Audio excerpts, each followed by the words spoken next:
আসসালামু আলাইকুম। আপনারা দেখছেন সাপার কুশি পাঠশালা। কুশি কাটার নতুন আরেকটা টিউটোরিয়াল নিয়ে হাজির হয়েছি। এই টিউটোরিয়ালটা বেসিক কাজের টিউটোরিয়াল। যারা কুশি কাটার কাজ নতুন শিখছেন মূলত তাদের জন্য।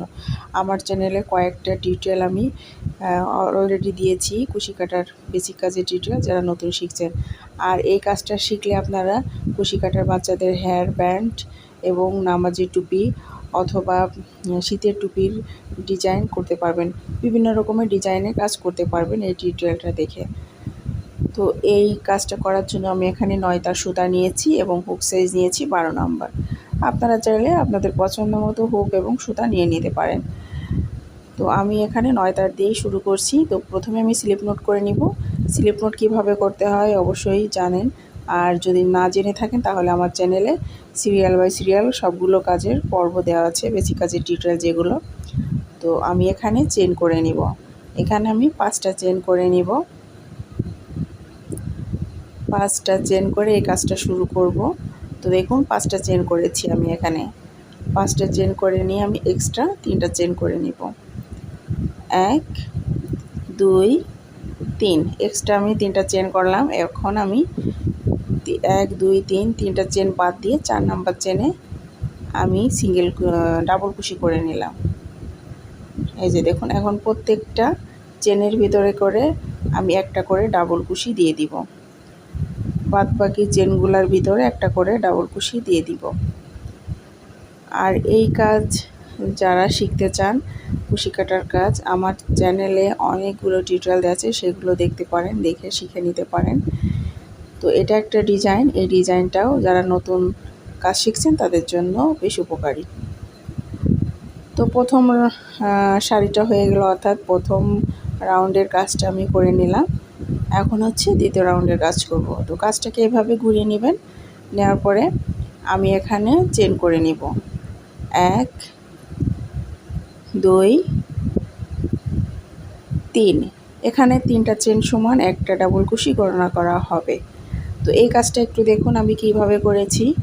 এই যে দেখুন, কুশি কাটার ভিতর থেকে, এই যে প্রত্যেকটা কুশি কাটার ভিতর থেকে, অর্থাৎ প্রত্যেকটা স্টিচের ভিতর থেকে আমি ডাবল কুশিগুলো করব। এই যে দেখুন, ভালো করে দেখুন, এই যে কুশি কাটার ভিতর থেকে আমি এই যে সুতার লুপ নিয়ে একটা ডাবল কুশি করে নিলাম। আবারও আমি একটা ডাবল কুশি করব এই কুশি কাটার ভিতর থেকে। তো অন্যগুলো করতে হলে কিভাবে করতে হয়, অন্য সিম্পল যে কুশি কাটার কাজ, অর্থাৎ সিম্পল যে ডাবল কুশির কাজটা করতে হয় সেটা হচ্ছে ডাবল কুশির উপরে, অর্থাৎ স্টিচের উপরে ডাবল কুশি করতে হয়। আর এটা হচ্ছে স্টিচের ভিতর থেকে এভাবে ডাবল কুশি করতে হয়। এই যে দেখুন করে নিলাম। লাস্টে একটা আছে, তো সেটাও আমি করে নিব। লাস্টের এটা হচ্ছে আমি স্টিচের উপরে করব ডাবল কুশিটা। এই যে দেখুন, স্টিচের উপর থেকে ডাবল কুশি করে নিচ্ছি। সাধারণভাবে আমরা এভাবেই করে থাকি, স্টিচের উপর থেকে ডাবল কুশি, কিন্তু এই ডিজাইনটা করার জন্য আমি স্টিচের ভিতর থেকে ডাবল কুশি করে নিচ্ছি।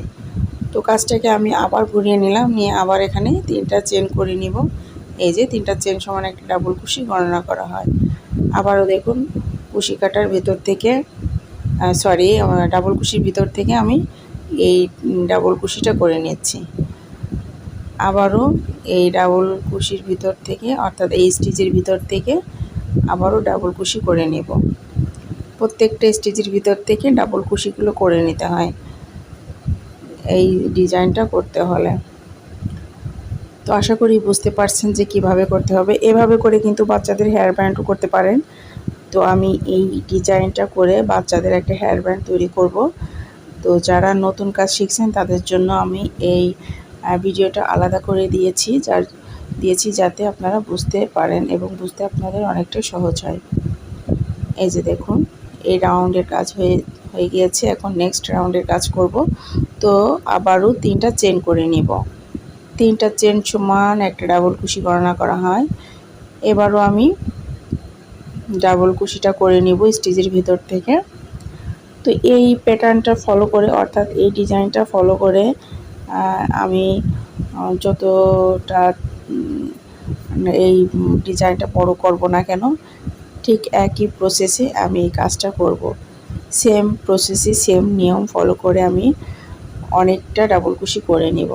আমার যতটুকু প্রয়োজন ঠিক ততটুকু করে নিব। তো আশা করি বুঝতে পারছেন যে কীভাবে করে নিচ্ছি। বারবার একই ডিজাইন কিন্তু রিপিট করে করে করতে হবে। আশা করি বুঝতে পেরেছেন। দেখুন কয়েকটা রাউন্ড আমি দেখালাম, তো যেভাবে দেখিয়েছি ঠিক সেভাবেই কিন্তু আপনারা করে নেবেন। এখন আমি সম্পূর্ণটা অফ ক্যামেরায় করে নিব। দেখুন সম্পূর্ণ কাজটা আমি অফ ক্যামেরায় করে নিয়েছি। তো সম্পূর্ণ কাজটা করার পর দেখুন ডিজাইনটা কতটা সুন্দর দেখাচ্ছে। তো এভাবে করে আপনারা বাচ্চাদের হেয়ার ব্যান্ড এবং বাচ্চাদের যে কোনো ডিজাইন, যে কোনো কাজ আপনারা করতে পারবেন এই ডিজাইনটা ফলো করে। তো সম্পূর্ণ ভিডিওটি দেখার জন্য সবাইকে অনেক ধন্যবাদ। আপনারা দেখছিলেন সাবরকুশি পাঠশালা। ভিডিওটি যদি ভালো লাগে অবশ্যই একটি লাইক দিতে ভুলবেন না এবং কমেন্টস করে জানিয়ে দেবেন নেক্সট এপিসোডে কী দেখতে চান। তো সবাই ভালো থাকবেন, সুস্থ থাকবেন। নেক্সট এপিসোডে অন্য কোনো ভিডিও নিয়ে হাজির হয়ে যাব। সবাইকে অনেক ধন্যবাদ।